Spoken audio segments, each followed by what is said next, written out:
받으셨죠? 네. 그 앞에 보면은요, 첫 번째 장이 그 8대 선언의 8가지 항목입니다.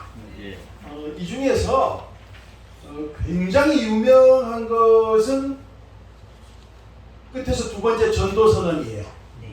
이게 들어보셨을 겁니다. 네. 전도 선언은 굉장히 유명하죠. 그 다음에 또 유명한 게 탄생 선언이잖아요. 나머지는 제가 그냥 대충 이름 붙인 거예요. 출가하실 때 하신 말씀이 있어요. 출가 선언이라고 이름 붙였고요. 여기는 경전에서 부처님께서 직접 나는 선언한다 이런 표현이 나와요. 그 다음에 이제 수행 선언이라고 그래가지고 부처님께서 보리수 나무에 앉으셔갖고 나는 깨달음을 이룰 때까지는 절대로 여기서 일어나지 않겠다 이렇게 말씀하신 내용인데, 우리가 막연하게 알고 있지만 경전에서 직접 이렇게 그 구절을 제가 뽑았습니다. 그 다음에 성도 선언이라 그래서 부처님께서 깨달음을 성취하시고 난 다음에 하신 말씀. 그 다음에 승자 선언이라 그래서요. 이거는 설법 선언. 이거는 이제 부처님께서 설법을 깨달으신 후에 설법을 할까 말까 고심하시다가 설법을 하겠노라고 결심하신 다음에 하신 말씀. 굉장히 중요한 의미가 있죠. 그 다음에 이제 승자 선언이라고 해가지고 나는 모든 것을 이긴 자이며 이렇게 시작되는 말씀이 있어요. 그래서 요거는 이제 그 부처님 당시에 깨달은 사람을 우리가 붓다라고 했지 않습니까? 그런데 이제 그 당시에 자인화교가 있었죠. 이 자인화교는 승리자의 가르침 이런 뜻이에요. 승리자라는 뜻이 이제 줄이면 승자가 되는데 그 범어로 이제 진화라고 합니다. 진화. 그래서 이 승리자의 가르침이라고 해서 자인화교가 되는데, 이 부처님에 대해서도 승자, 승리자라는 표현이 쓰입니다. 진화라는 표현이 자주 쓰이진 않지만, 근데 이제 모든 것을 이긴 자이며 라고 시작되는 부처님의 말씀이 있어서 이것을 이제 승자선언이라고 제가 이름을 또 한번 붙여본 것입니다. 그리고 전도선언 나오고 나는 앞으로 석 달 후에 열반에 들 것이다 라고 이렇게 이야기하시는 내용이 있어요. 그걸 이제 열반선언이라고 해가지고 이 각각의 선언은 굉장히 중요한 의미가 있는데, 이걸 다 오늘 하려니 제가 무리한 욕심을 부리는 것 같고, 그래도 이제 부처님의 삶을 이렇게 우리가 조망할 수 있는 8가지의 선언은 어디 가서 들어보신 적 없지요? 오늘 처음 들으시잖아요. 우리가 어쨌든 부처님을 모시고 법회를 하는 사람들인데, 그래도 부처님의 삶을 이렇게 어떻게 보면 이렇게 조망하거나 좀 감히 말하면 규정할 수 있는 이렇게 당신의 입을 통해서 나오신 그런 말씀을 이렇게 8가지로 정리해 볼 수 있겠다는 생각을 한번 해봤습니다. 그 중에서 탄생선언입니다. 탄생선언. 이 중에서 우리들에게 가장 널리 알려져 있는 것은 뭐죠? 천상천하 뭐예요? 여기 독이란 말이 있나요, 없나요? 천상천하 유아독존이라고 우리가 많이 알고 있습니다. 그런데 제가 자신있게 말씀드리는데, 천상천하 유아독존이라고 초기 경전이나 불전은 뭐냐면요, 부처님의 전기를 다룬 경전들을 불전이라고 말합니다.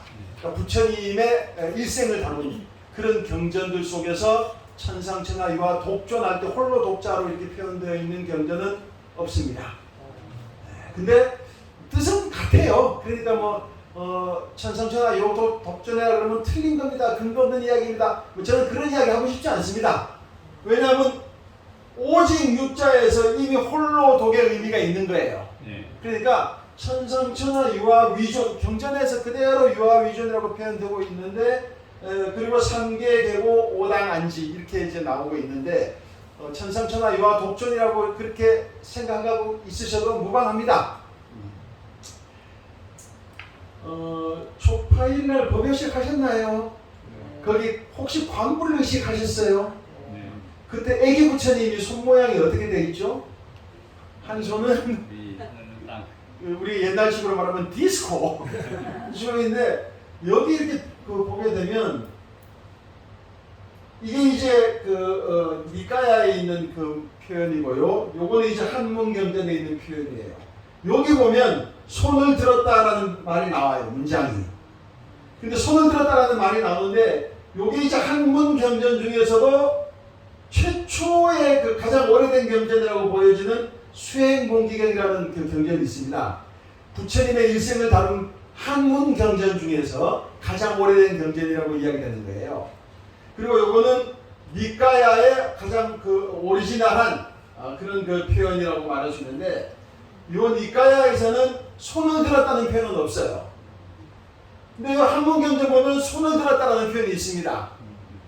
근데 그냥 손을 들었다 그러지 한 손으로는 하늘을 가리키고 한 손으로는 땅을 가리킨다 이런 표현은 또 없어요. 네. 그리고 여기는 지금 안 나와 있는데 하늘에서 용이 나타나가지고 부처님을 씻겨줬다 그러지 않습니까? 몇 마리라고 그래요? 9마리로 알고 있죠? 다 9마리로 알고 있어요. 맞습니까? 네. 제가 정말 불전이란 불전은 다 뒤져봤는데 9마리라고 되어 있는 곳은 한 군데도 없어요. 전부 2마리. 찬물, 따뜻한 물. 완전 샤워실입니다. 찬물 쏟아내는 용, 그리고 따뜻한 물 쏟아내는 용 전부 2마리고 9마리 용 이야기는요 한참 뒤에 중국 문헌에서 나와요. 그러나 9마리면 어떻고 2마리면 어떻겠습니까? 9마리 용이라고 이렇게 이야기하면은요 오히려 의미가 깊긴 해요. 그래서 후대 중국 사람들이 그런 의미 때문에 9마리로 이렇게 새로운 이야기를 한 게 아닌가 하는 생각이 드는데, 보통 우리 불교에서 용은 뭘 상징하죠? 용. 우리 동양 쪽에서 용은요 자연물 가운데서 무엇과 가깝습니까?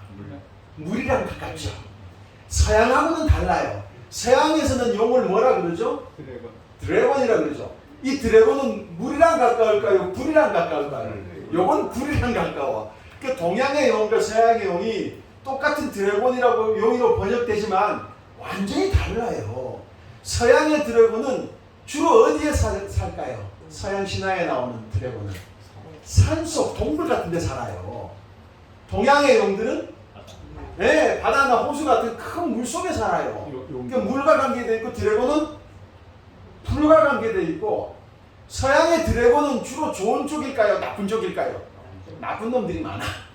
동양의 용은 아주 영험한 놈들이에요. 아주 굉장히 성격의 차이가 있어요. 그런데 가끔씩 나쁜 용들이 있어가지고 부처님도 깨달음 얻으신 다음에 가섭 삼형제 교화하실 때 동용을 제압한다 이런 말이 나옵니다. 그 동용은 뭘까 도대체? 진짜로 용이 있어가지고 부처님이 그놈들을 제압한 것일까? 이런 생각을 해볼 필요가 있겠죠. 해볼 필요가 있겠죠. 며칠 전에 전라도 광주에서 이렇게 법회를 이끌고 있는 어떤 분이 저한테 전화를 해가지고 수행본기경을 읽고 있는데 부처님께서 동용을 제압했다는 말이 나옵니다. 목사님 이거 어떻게 이해를 해야 됩니까? 그러는 거예요. 자, 어쨌든 이 용이라는 놈은요 물과 관계되죠. 동양에서는 중국도 그렇고 인도도 그렇고 물과 관계가 됩니다. 물과 관계되는 이 용, 근데 물은요 우리 불교에서는 선정을 비유하는 데 많이 써요. 선정. 그래서 대승불교에 가게 되면은요 보살이 공부를 이렇게 막 시작을 하는데 뭘 알긴 아는데 그게 아직 자기 몸에 적혀지지가 않아. 그런 단계를 마른 지혜라고 말합니다. 물을 못 받은 거야. 그래서 마를 건자, 하늘 건자, 마를 건자에 슬기 해자를 써가지고 건해의 단계, 건해지라고 해요. 대충 무슨 말인지 이해가 가시죠? 공부를 했어. 알긴 알아. 근데 그것이 아직 내 몸을 적시지는 못해. 내 마음을 적시지는 못해. 그게 내 몸과 마음을 적시려면 어떻게 해야 된다? 그 공부한 내용을 선정을 통해서 내 것으로 만들어야 되는 거예요. 선정의 물을 받지 못한 알물 건해라고 합니다. 마른 지혜. 그래서 이 물은요, 선정을 상징해요.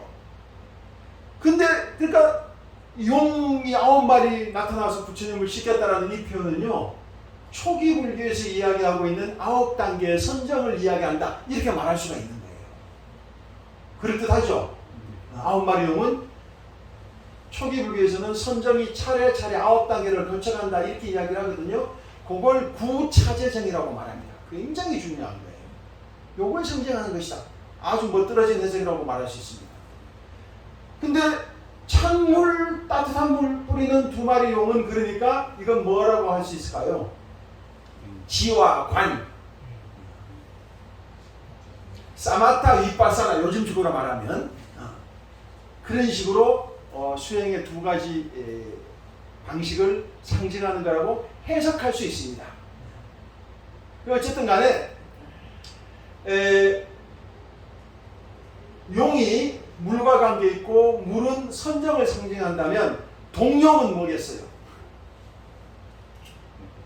우리들을 해칠 수 있는 잘못된 종교적인 가치관, 우리들을 해칠 수 있는 잘못된 명상, 이런 것들이 바로 동용이라고 말할 수 있는 거예요. 그러니까 동용을 제압했다고 하는 것은 바른 어떤 선정, 바른 집중, 바른 인생관, 바른 가치관, 이것과 반대되는 그러한 잘못된 인생관, 잘못된 어떤 수행, 요것을 부처님께서 제압하셨다. 동용을 제압했다는 것은 그런 의미로 해석할 수 있다. 그렇다 하지 않습니까? 네. 네. 결국 해석의 문제예요. 어쨌든 간에 지금 손을 들었어요. 그냥 손을 들었다는 거예요. 근데 저기서는 밑가야에서는 그냥 7발걸음을 움직였다 그래요. 사실 이것도 주행칠고라고 그래요. 주행칠고. 부처님 태어나셔갖고 동쪽으로 남쪽으로 서쪽으로 북쪽으로 각각 7걸음 걸으셨다. 그래서 두루두루 7걸음 걸으셨다. 그래서 두루주자 써가지고 주행칠고라고 하지 않습니까? 근데 여기 동남서북 이야기가 있습니까? 없습니까? 없네. 없죠. 아, 분들 좋으시네. 없어요. 그냥 7걸음 걸었다라고만 나와요. 조금 후대 문장 그 경전에 가면 동남서북 이야기가 나옵니다. 그러니까 그냥 부처님 7걸음 걸으신 거야. 걸으셔가지고 이렇게 말씀하신 거예요. 자, 그런데 여기서 정말로 이제 중요한 이야기인데, 이제 어쨌든 부처님이 태어나셔가지고 7걸음 걸었어. 어떤 사람은 왜 하필 7걸음이냐, 이것 가지고도 이제 문제를 삼아요. 왜 하필 7걸음이냐, 5걸음도 아니고 8걸음도 아니고. 해석의 문제입니다. 육도 윤회의 세계를 벗어났다 해가지고 6을 벗어났다 해서 7 이렇게 해석하는 사람도 있고, 부처님의 수행 제자들께 말씀하신 수행법 중에 7각지라는 것이 있어요. 그걸 상징한다라고 말하는 사람도 있고, 어떤 것이 정답인지 아무도 몰라. 왜? 경전에서 그런 이야기가 있다 없다? 없어요. 그러니까 자기 마음이 편안한 대로 해석하면 됩니다. 괜찮습니다. 어쨌든 7걸음을 걸어가서 뭐라고 말씀하셨을까? 하늘 위와 하늘 아래서 오직 나만이 높도다, 이렇게 말씀하셨다. 자, 여기서 나가 이제 뭐냐는 거예요. 1번, 이 나는 갓 태어난 태자 시다르타를 말하는 것이다. 1번. 2번, 아니다. 모든 중생, 모든 생명이 가지고 있는 불성의 존엄함을 말하는 것이다. 1번이 맞을까요? 2번이 맞을까요? 2번이요. 예. 이렇게 질문하면요, 다 2번이라 그래요. 예. 다 2번 이래 그러는데, 이렇게 우리 불자님들께서 다 맞는 생각을 갖고 있으면 제가 뭐하러 이렇게 질문을 드리겠습니까? 정답 1번이에요. 네. 정답 1번입니다. 왜 1번이냐? 이게 중요하지 않겠어요? 어디 절에 가도 스님들이나 뭐 이렇게 유명한 분들 나오면 나는 갓 태어난 태자가 스스로를 가리켜서 가장 존귀하다, 나는 이렇게 건방지게 말하는 것이 아니고 모든 중생들이 가지고 있는 그 불성의 존엄함을 선포한 것이다, 이렇게 다들 해석하고 설명하십니다. 멋지잖아요. 저는 그 설명을 앞으로 하지 마라 이렇게 말하고 싶은 생각은 털끝만큼도 없습니다. 멋진 설명이니까. 그런데 그 멋진 설명과 별개로 올바른 설명이 일단 필요하지 않겠습니까? 일단 부처님이 탄생하신 조 때는 불성이라는 말 자체가 없었어요. 불성이라는 말 자체가 없었습니다. 불성이라는 말은 붓다 드아투라 그래가지고요, 부처님이 될 수 있는 가능성, 부처님이 될 수 있는 힘, 이 힘이라는 단어가 참 좋아요. 아주 긍정적이고 능동적으로 보이니까. 부처님의 성품 이렇게 우리가 설명할 수 있는데 좀 교리적으로 보게 되면 부처님 돌아가시고 한 800년, 900년쯤 있다가 나오는 말이에요. 불성이라는 말. 그 유명한 금강경 같은 경전은 말할 것도 없고, 조금 아까 반야신경 함께 합성하셨지만 반야신경에도 그런 말은 없고, 그 두꺼운 법화경, 그 두꺼운 화엄경 이런 경전에도 불성이라는 단어가 안 나와요. 열반경에 나오는 이야기입니다. 열반경이 어느 시대 경전입니까? 부처님 돌아가시고 7, 800년, 8, 900년 후에 나온 경전이거든요. 그때 나오는 이야기. 그러니까 모든 중생의 불성을 선포했다라고 이렇게 해석하는 것은 조금 무리가 있습니다. 그러면 저게 만약에 부처님이 태어난 태자가 스스로에 대해서 하는 이야기라면 그거 너무 건방진 이야기라고 말할 수 있지 않겠느냐, 그런 생각이 한편 들겠죠. 근데 저는 분명히 그것이 사실이다라고 해석하려고 합니다. 왜 그러냐면 그래도 이 문장이 큰 의미가 있는 것이, 저 문장은요, 어떤 인생이 더 훌륭한 인생이고 어떤 인생이 그렇지 못한 인생이냐, 이걸 갈라주는, 쉽게 말해서 불교의 가치관이 딱 드러나 있는 표현입니다. 언제 여기 와서도 강의를 한 걸로 알고 있는데, 제가 아주 아끼는 후배 중에 이미령 선생이라고 있습니다. 아주 가깝기도 하고 제가 많이 아끼기도 하는데, 그 친구가 쓴 책 중에 시시한 인생은 없다라는 제목의 책이 있어요. 시시한 인생은 없다. 책 제목이 상당히 땡기죠? 그 문장 같은 표현이 있는데, 자, 부처님은 사람들을 차별을 했을까요? 안 했을까요? 안 했어요. 부처님 사람들 차별했을까요? 안 했을까요?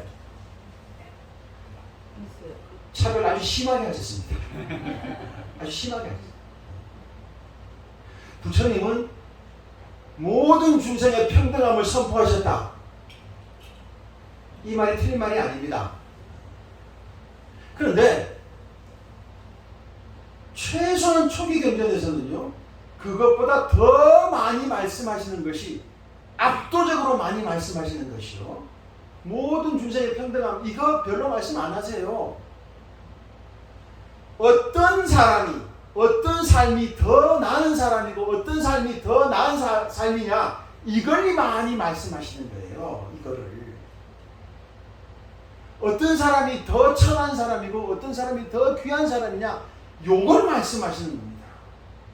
그래서 저는요, 부처님은 무중생의 평등함을 선포하셨다는 말이 틀린 말은 아니지만, 분명히 그 말씀이 올바른 이야기지만, 사실 부처님은 그보다 더 강조하신 것이 우리들에게 더 나은 사람의 길을 제시하시려고 부처님께서 오셨다. 저는 이렇게 말하고 싶어요. 더 나은 사람의 길, 더 훌륭한 사람의 길, 더 귀한 사람의 길, 더 가치 있는 인생의 길, 이걸 부처님은 우리들에게 제시하려고 오셨고, 그걸 표현하고 있는 문장이 천상천하 유화 독존이라는 저 문장이라는 말씀을 오늘 강조하고 싶은 겁니다. 왜 그러냐?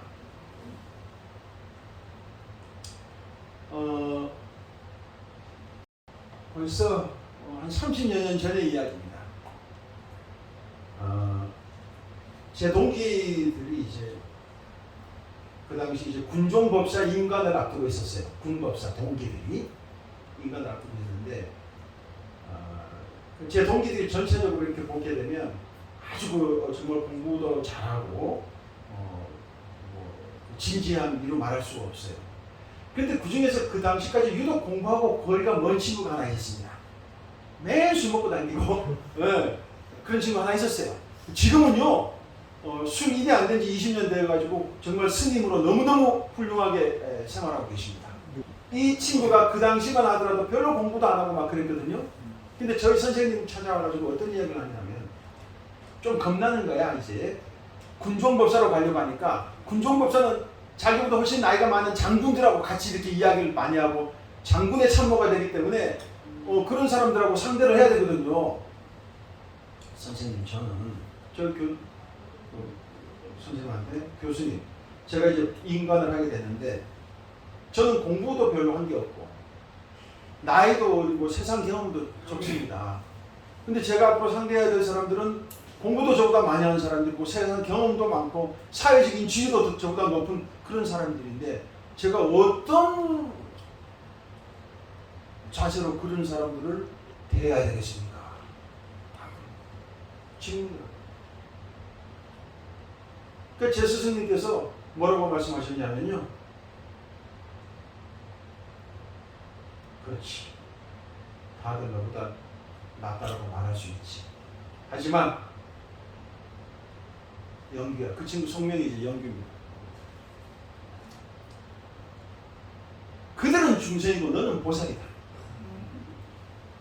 그들은 중생이고 너는 보살이다. 그걸 쓰지 마라. 그 사실을 잊지 마라. 저는 이것이요. 우리 불교가 사람들을 나누는 유일한 기준이라고 봅니다.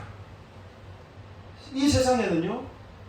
나보다 잘난 사람, 돈 많은 사람, 지위가 높은 사람, 훨씬 유명한 사람, 능력이 많은 사람, 재주가 많은 사람, 온갖 종류의 사람들이 나보다 나은 사람이 있을 수 있어요. 또 사람들은 그런 걸 기준으로 훌륭한 사람, 그렇지 못한 사람 이렇게 나눕니다. 더 나은 사람, 그렇지 못한 사람 이렇게 나눠요. 그런데 부처님의 입장에서는요, 우리 불교의 입장에서는요, 또 저희 선생님께서 어쨌든 말씀하신 그 입장에서는 불교는 전부 중생의 길을 걸어가고 있느냐, 보살의 길을 걸어가고 있느냐, 이거 딱 나눠지는 거예요. 그럴 때 당연히 보살의 길이 더 가치로운 길이고, 당연히 보살의 길이 더 가치로운 길. 그 보살의 길에 정점에 있는 사람이 누굽니까? 석가모니요? 석가모니는 보살을 벗어나 버렸죠. 부처님이잖아요. 보살에게도 단계가 있지요. 단계가 있습니다. 그래서 처음 막 발심한 보살을 우리가 초발심 보살, 초발의 보살이라고 통상 이야기합니다. 그리고 조금 공부해가지고 이제 절대로 이렇게 뒤로 물러나지 않는 그런 단계가 있어요. 그러니까 아비발치, 불퇴전 보살이라고 합니다. 퇴전하지 않는다. 아비바르티카라고 하는데 어쨌든 물러나지 않는 자. 그 다음에 그 보살마저도 그 보살의 단계마저도 이렇게 초월해가지고 이거 쓸 수 있으면 참 좋은데 그냥 이야기하겠습니다. 우리 불자님도 들어보셨을 겁니다. 일생보처보살. 일생보처보살.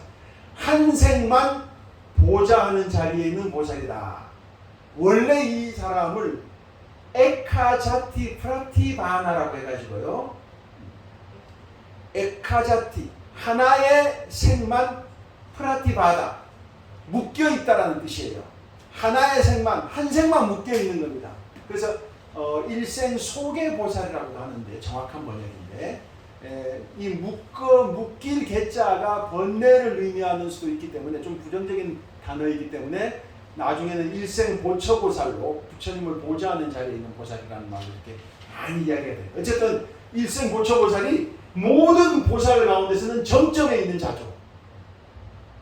그런데 이 시타르타, 석가모니 부처님, 나중에 부처님이 되는 이 시타르타가 룸비니 동산에 내려와서 탄생할 때, 마야 부인의 옆구리에서 탄생할 때 그때는 부처님이었어요? 아니었어요? 아니잖아요. 도솔청에 있을 때 어느 단계의 보살이었다? 일생 보초보살이었던 겁니다. 그 이 땅에 내려온 거예요. 참고로 그러면 지금 도솔천에는 일생 보초보살이 있어요, 없어요? 에이, 석가모니 부처님이 일생 보초보살이었는데 내려가니까 비었긴 비었는데 누가 대신 채운 거 있잖아요. 미륵보살이 채우고 있잖아요. 그러니까 미륵보살은 도솔천에 일생 보초보살로 있는 거예요. 나중에 이 석가모니 부처님의 가르침이 이 세상에서 완전히 사라져버리고 없을 때, 불교는 시대 구분을 네 가지로 합니다. 정법시대, 부처님의 바른법이 잘 이어지고 깨달아서 수행해서 깨닫는 사람이 있는 시대, 정법시대. 상법시대, 그 다음에 말법시대가 있죠. 말법시대. 그래도 이 말법시대는 어쨌든 간에 부처님의 가르침이 남아있는 거예요. 그 다음에 무불시대라 그래가지고요, 부처님의 가르침이 아예 없어져 버린 그런 무불시대가 됩니다. 그런 무불시대 때 미륵보살님이 다시 이 땅에 내려와가지고 부처님 된다고 그러죠. 그래서 미륵불 된다고 말하는 거 아니겠습니까? 그런데 그렇게 일생 보초보살로 딱 내려왔어요. 그때 이름이 호명보살이었습니다. 호명보살로 도솔천에 이렇게 있다가 이 땅에 내려오셨습니다. 자, 모든 보살의 정점에 있는 자가 일생 보초보살입니다. 그러면 이 존재가 모든 생명체 중에서는 가장 존귀하다고 말할 수 있죠. 네. 네, 중생과 보살의 길이 나눠지는 거예요. 당연히 보살의 길이 더 귀한 길이에요. 더 귀한 삶이에요. 보살이 더 귀한 존재인 거예요. 이 보살 가운데서도 정점에 있는 자가 누구겠어요? 일생 보초보살입니다. 딱 내려왔어요.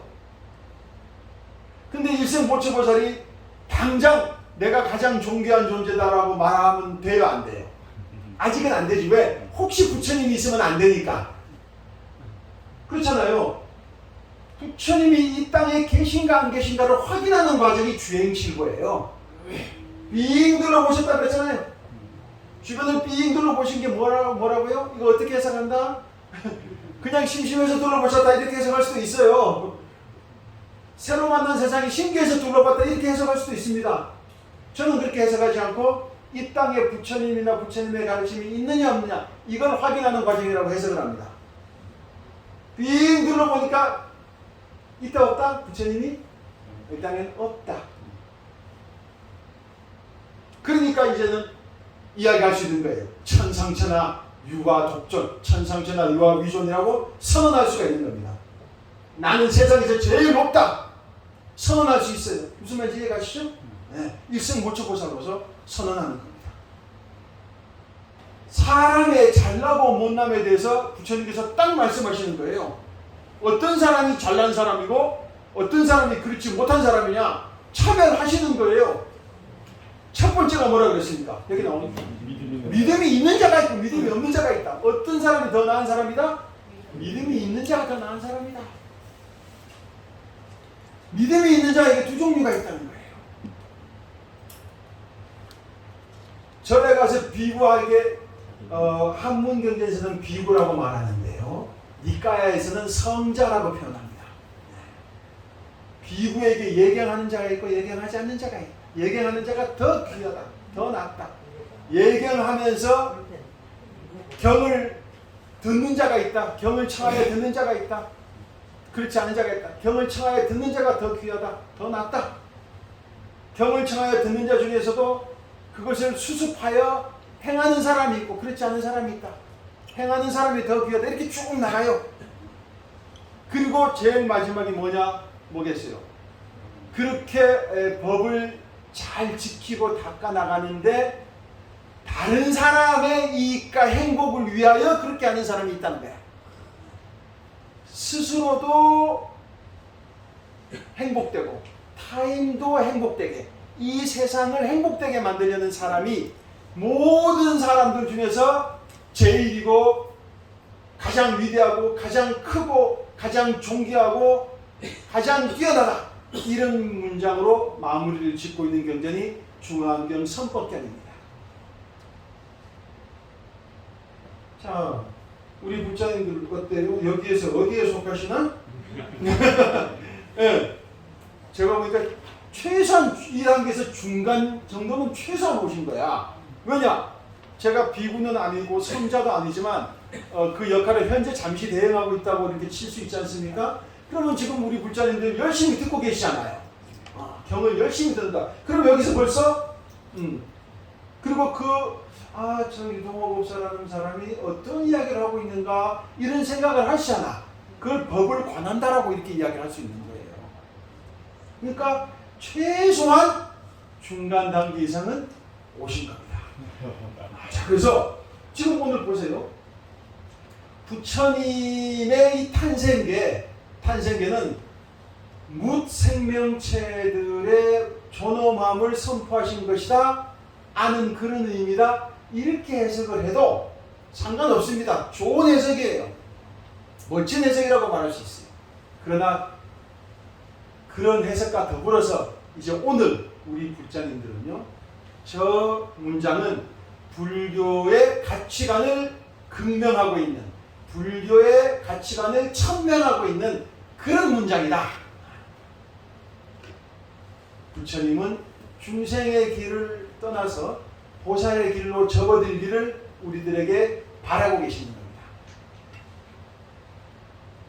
그때 부처님께서는 아직 부처님이 없는 이 세상에 내려오셔서 내가 가장 귀한 존재다라고 자신있게 선포하셨는데 그것이 바로 불교의 인생관과 가치관이 그대로 드러나 있는 그런 편이다라고 이렇게 말할 수가 있습니다. 여기서 하나를 더 말씀을 드린다면 이런 표현이 가능한 이유가 부처님께서 이야기하신 하나의 어떤 교리 속에 있어요. 뭐냐면 일세일불주의라는 것입니다.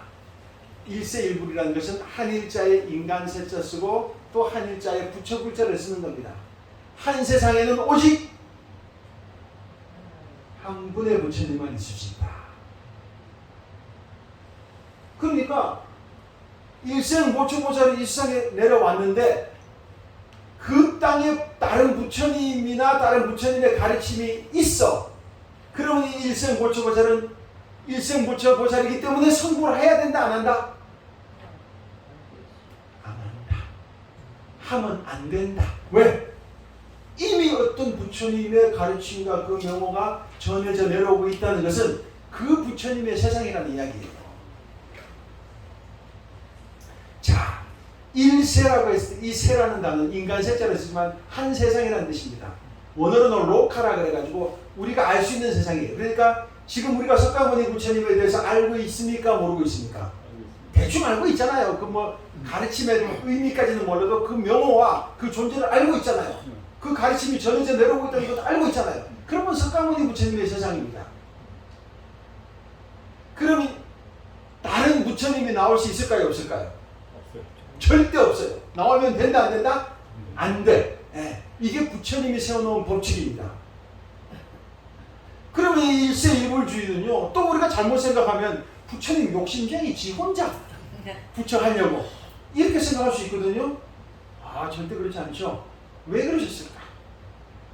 그러니까 이것은요, 일세일불주의를 전제를 했을 때 천상천하 유화독전이라는 말도 이렇게 이해가 가는 거예요. 부처님이 일세일불주의를 천명하지 않으셨다면, 그걸 선포하지 않으셨다면 어떤 현상이 일어났을까요? 일세일불이라고 말씀을 하셨음에도 불구하고 부처님 태어나신 이후로 온갖 지역에서 온갖 시대 속에서 내가 부처다라고 말하는 사람들이 여러 나왔습니까? 안 나왔습니까? 여러 있었어요? 없었어요? 있었잖아요. 우리가 쉽게 생각할 수 있는 궁예 같은 사람도 내가 뭐라 그랬습니까? 궁예가 내가 곧 미륵불이다 이런 말 했잖아요. 우리나라의 일제시대 때 증산도라고 들어보셨습니까? 네. 제 대순주의 쪽인데 강증산이라는 분도 스스로를 미륵불이라고 자처했어요. 그러면서 어떤 이야기 했냐면 지금은 석가의 시대가 가고 미륵의 시대가 왔다 이런 말까지 막 합니다. 그런 말들이 일세일불이라는 입장에서는 전부 다 부정될 수밖에 없는 거예요. 부처님께서 일세일불을 천명하신 이유는, 선포하신 이유는 가르침이 훼손당하지 않기 위해서. 무슨 말인지 이해하십니까? 서로가 다 내가 깨달은 자고 내가 부처다라고 이야기하면서 서로 다른 이야기를 하면 사람들이 헛갈릴 수밖에 없는 겁니다. 도대체 어떤 이야기에 내가 귀를 기울여야 되고 누구를 따라야 할 것인가. 그러나 한 세상에 오직 한 분의 부처님, 부처님 제자 중에서요, 사리불 같은 사람은요, 부처님이 거의 저 사리불은 내가 굴린 법륜을 다시 굴리는 자다 이렇게 말할 정도예요.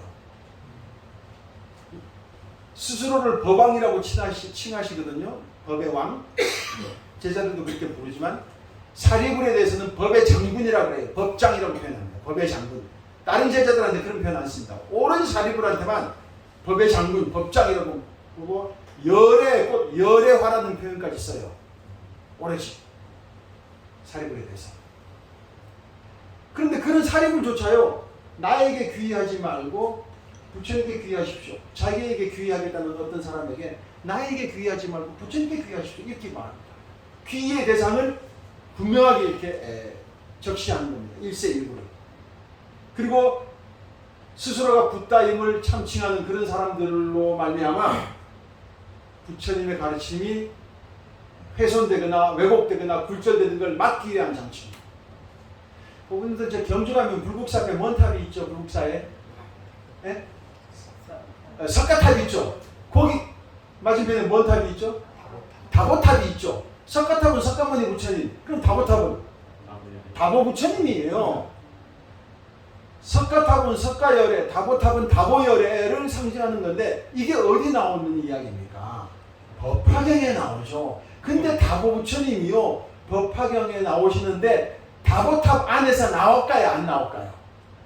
안 나와요. 말만 하시는 거예요. 안 나와. 모습을 절대로 안 보입니다. 왜? 한 세상에 한 분의 부처님만 있어야 되니까. 나와가지고 석가모니 부처의 이야기가 진실임을 내가 증명한다는 거 아니겠습니까? 이게 다보 부처님의 기능이에요. 석가모니 부처님의 말씀이 진리임을 증명해주는 부처님. 그래서 우리는 절대로 이 생에 부처님이 될 수가 없습니다. 일세일구니까. 하지만 다시 말씀드리지만 걱정할 필요가 없습니다. 왜? 아까 이야기했던 보살의 단계 중에서요, 불태전지 보살이나 일생모처 보살은 이미 부처님과 같은 범주 안에 있는 존재들입니다. 그래서 경전에서는요, 거의 부처님과 같다. 이름만 보살이지 알맹이는 부처다. 같은 여자에 부처 불자 써가지고 부처와 같다. 이런 표현이 끊임없이 나오고 있습니다. 이거는 마치요, 제자가, 학생이 선생님과 똑같은 수준의 지적 능력을 갖췄다고 해도 그 선생님이 계신 앞에서 내가 선생님이요 이렇게 말할 수가 없는 것과 똑같은 겁니다. 어떻게 보면 우리 불교는요, 중생의 길도 아니고 부처님의 길도 아니고 보살의 길을 끊임없이 이야기하는 종교라고 말할 수가 있습니다. 그 보살의 길을 걸어가는 과정에 내가 중생의 모습을 띌 수도 있고 부처님의 모습을 띌 수도 있을 겁니다. 한쪽 발로는 중생의 세계, 한쪽 발로는 부처님의 세계에 딱 디디고 있으면서 많은 부족함과 모자람이 있지만 그래도 붓다의 길을 바라보고 있는, 그래서 보살의 삶을 살아가고자 하는 것이 우리들이 가져야 될 자세가 아닌가, 이런 이야기를 드리면서 다시 한번 오늘의 마무리 말씀은, 부처님은 저 탄생선언을 통해서 보다 나은 삶의 길, 불교적인 가치관을 우리들에게 명증해주고 계신다. 오늘 이야기는 여기서 마치겠습니다. 경청해 주셔서 감사합니다.